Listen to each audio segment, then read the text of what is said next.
का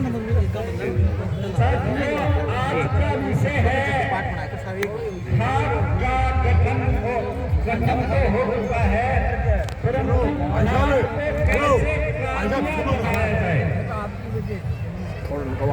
खाप क्या है?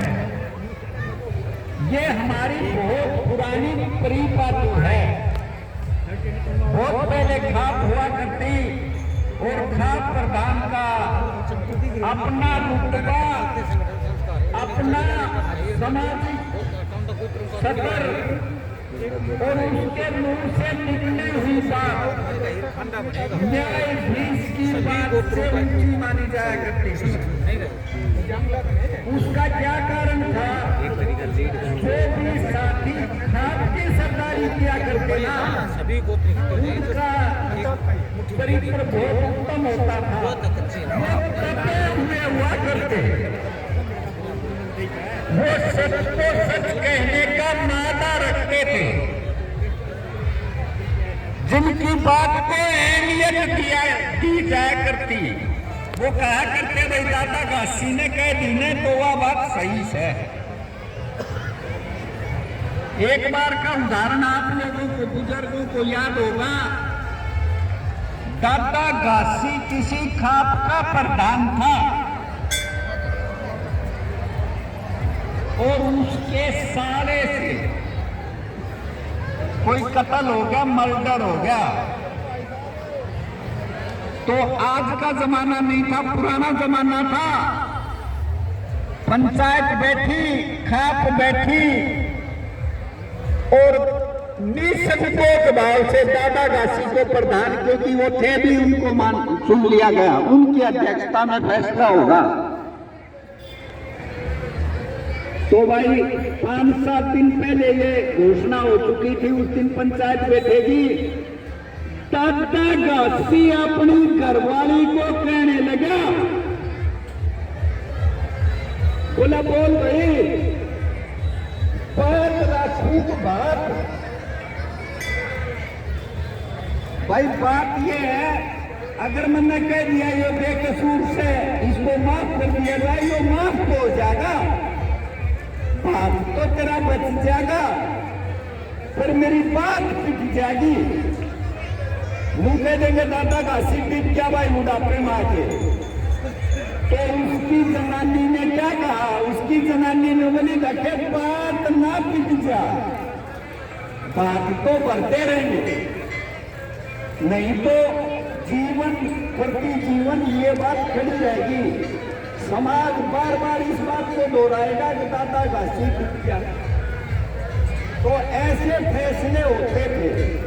अब खाप का जो भी प्रतिनिधि है, जो भी साथी इस खाप में सम्मिलित हुआ है या जिसको सरदारी दी गई है, भाई वो बात पे अडिग रहे, बात की तरफ ना देखे। अपने आचरण को इतना उत्तम बनाओ कि समाज आपको प्रतिष्ठित माने और आपका फॉलोअर बने, यानी आपकी बात की प्रतिष्ठा हो, है ना। इस प्रकार का आचरण बनाओ तो खाप ठीक से, फिर तो खाप को सफलता मिलेगी।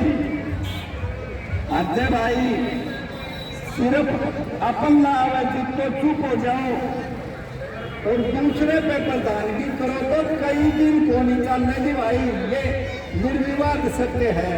आज चलेगी कौन चलने में? सच पे अगर अडिग रहोगे, अडिग रहा जो अपने पथ पर लाख मुसीबत आने पर मिली सफलता जग में उसको जीने और मर जाने। सच्चाई के साथ अगर कोई खड़ा रहेगा तो आपकी बात मानी जाएगी। आपके पास कोई संवैधानिक पावर नहीं है, आप किसी हाईकोर्ट के जज नहीं हो, फिर भी जज से उत्तम ये पावर आपको समाज ने संगठन के रूप में दी है। तो उसका निर्वाह मतलब आचरण उत्तम हो आपका। जो काम आप दूसरे से नहीं चाहते ना, आप ना करो, पहल आप आपका मतलब अनुसरण करेंगे लोग।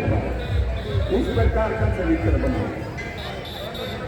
और आपकी जरूरत क्यों पड़ी भाई? जैसे यादव सभाएं हैं या MLA MP हैं, वो लोग हमारे मोर्चे पर आए, क्योंकि MLA MP हैं जो राजनीतिक व्यक्ति हैं, वो पार्टियों से बाधित हैं, बंधे हुए हैं। वो हमारी सही बात को भी समर्थन नहीं करते, वो किसी और के समर्थन है। उनको जो आदेश होता है वो यहाँ फिनिशिंग करेगा। ठीक है, तो हमारे समाज का ब्रेक दे दे, टाइम दे दे, कितना टाइम दे के बता दे, कितने बजे दोबारा बैठ जाएंगे। चलो कितना टाइम? काफ़ी, आधा घंटा काफ़ी है। प्रसाद लेना, वो प्रसाद ले, आधा घंटा ले लेगा प्रसाद। हाँ, मतलब सामाजिक संगठन जिसमें कोई राजनीति नहीं होगी, विशुद्ध सामाजिक संगठन का गठन कर रहे हैं। और इसमें 3-4 हमारी खाते बन भी चुकी हैं और लगभग एक खांडा बनाएंगे, हीर खांडा, जिसमें लगभग सारे समाज का प्रतिनिधित्व होगा। और उसके बाद जो हमारी न्याय संगत मांगे हैं, जो समाज के साथ कुठाराघात हो रहा है, उसको कोई नहीं उठा रहा है, उसके लिए खांडा लड़ेगा। ये है हमारा मतलब आगे का लक्ष्य। ठीक है, तो जैसे अभी एक बात तो बिल्कुल सबके सामने है, जैसे भाई सबकी रेजिमेंट बनी हुई है। रेजिमेंट का मतलब समझते हो ना? मतलब सेना जातीय आधार पर वर्गीकृत है, उसमें हर समाज की जाति की रेजिमेंट बनी हुई है। जिसकी रेजिमेंट है उसके कंधे पर बतौर सम्मान उस जाति का नाम है। जाति का नाम है, आपने देखा होगा, कहीं राजपूत लिखा है, कहीं जाट लिखा है, कहीं मराठा लिखा हुआ है, पर अहीर नाम कहीं नहीं देखा होगा। देखा है किसी ने अहीर नाम? नहीं देखा ना? तो फिर अहीर नाम क्यों नहीं गई? हमारे अंदर क्या कमी है? क्या एलिजिबिलिटी चाहिए? जैसे IAS के लिए कहते हैं ना भाई, क्या क्वालिफिकेशन चाहिए? भाई BA पास हो, एज इतनी हो, तो वो IAS में अप्लाई करके बन सकता है, एग्जाम फाइल करके। फिर को कंधे पर नाम के लिए क्या जरूरी है? जैसे आपने देखा होगा भाई, प्रजातंत्र का मामला है तो संख्या बल में, तो साथियों मैं आपको बता देना चाहता हूं, संख्या बल में हम हिंदुस्तान में 1 नंबर पे हैं, हिंदुस्तान में। फिर बात आती है वीरता की। भाई सेना का मामला है, कहीं हमारी रेजिमेंट बना दी जाए, हमारे से बंदूक ही ना चले। तो साथियों ये बात आप जानते भी और ये निर्विवाद सत्य है, इसमें किसी प्रकार का विवाद नहीं है। आखिर वीरता के मामले में अहीरों का कोई शामिल नहीं है, कोई बराबरी नहीं है। चाहे किसी समय का आप उदाहरण लो, 1739 में जब नादर शाह चढ़ के आ गया था देश के ऊपर, तो वीर बहादुर बब्बर शेर राव बाल किशन ने अपने 5000 सैनिकों के साथ अपने प्राणों की आहुति दे दी, परंतु नादर शाह को एक कदम भी आगे नहीं बढ़ने दिए। जब तक वो डटा रहा, नादर शाह की सेना के